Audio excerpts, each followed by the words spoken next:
So you think you know what it takes to become an executive? Think again. It's not just about hitting targets. It's not just about how you manage your people, and it's not about working longer hours. Executives aren't hired, they are chosen. And here's the kicker. Most executives' jobs are not even posted. I've had 3 executive jobs in my career, and 2 of them I wrote my own job description. Have you ever looked at an executive and wondered, how did they even get there? You might even be thinking, I'm more skilled, I have greater potential, and I am primed to be in that position. Why do they have the job? Well, you're not alone. I felt that way too. And a lot of upcoming executives have this feeling of wondering why they aren't there yet. And the truth is that climbing the executive ladder isn't just about hard work or skill. And it's not about managing teams or hitting targets like I shared with you before. So in the next 10 minutes, I'm going to share with you the 3 essential skills and the 1 secret power to get that executive job. Number 1, individual effectiveness. And we'll talk more about that in a moment. Number 2, team leadership and organizational strategy. But that's not all. You have to get noticed. And that is the secret. And that's exactly what I'm going to share with you today. Okay, you've been waiting long enough. Let's get into the first essential skill of an executive, and it's individual effectiveness. It's very important for you to know that there's a difference between efficiency, which is getting things done quickly, and effectiveness, which is doing the right things. The fundamental difference between a senior leader, a director, and an executive is effectiveness. Focusing on the most important value-add activities to make the most of your time and make the biggest impact. And this is the thing. Here are some questions to ask yourself. Do you currently know your priorities for today? If I were to ask you, what are your top 3 priorities today?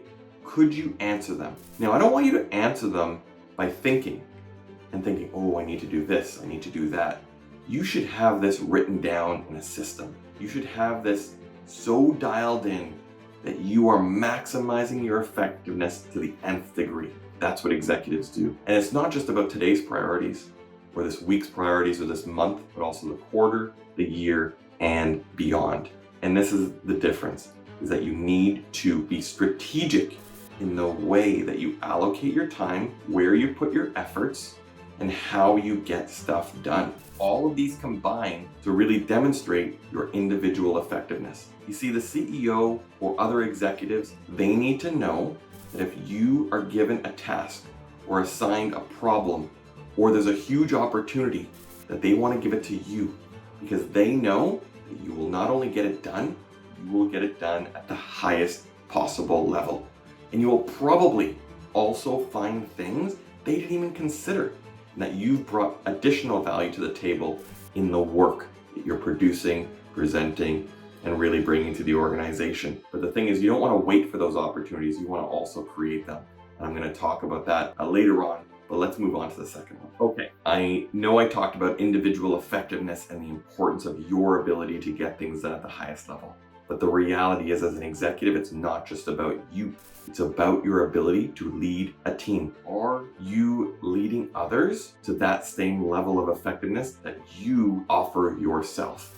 Do you create a culture within your team that allows your team to thrive and perform, and you have a culture of accountability where you delegate effectively, their priorities are clear, and your team is working in harmony and unison to really maximize the output and the effectiveness of your team? Okay, let's talk about the third pillar, which is organizational strategy.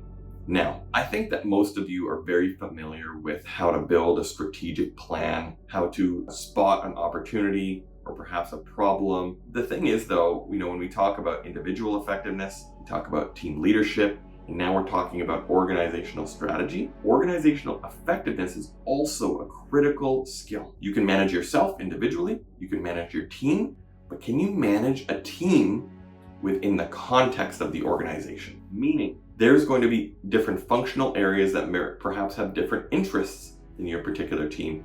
They have different priorities. They are working on different timelines in your team. They have certain assumptions that have been made about your particular team and where their value is in the particular projects that they're working on. I know you know what I'm talking about. There's a lot of organizational structures and channels, and I'm not going to say it, but politics that have to be dealt with. Your ability to navigate within that organizational context is critical as an executive. And what I've found in my experience is one of the greatest ways to really create organizational synergy, and for you as a leader of your team to be able to work in the context of an organization, is that you have to build relationships with the other key leaders in the organization. And I don't mean that relationship where you go to them and you just ask for something when you need it. No, it's an proactive activity rather, where you are cultivating these relationships, not when you're in the time of need, or not when there's a fire or there's something wrong. Everything's going well when you build those relationships. Because when you build those relationships, the communication channels become much more effective. And if another functional leader had a question or had a concern, they would feel comfortable picking up the phone, sending you that text message to gain clarity instead of making all of these assumptions. And these things can bog an organization down. A relationship and open communication is really the fundamental aspect of it. So my advice to you is the following. If you haven't done it already, you need to create your own personal career strategy. You want to have not only a 1-year plan, a 3-5 year, a longer time horizon that perhaps you're accustomed to, so that you can start to create steps towards that goal that you're trying to achieve. So you can identify the gaps. So you can identify what particular actions you need to take, what investments in yourself, because you're the CEO of you. If you're the CEO of you, how are you going to invest in yourself?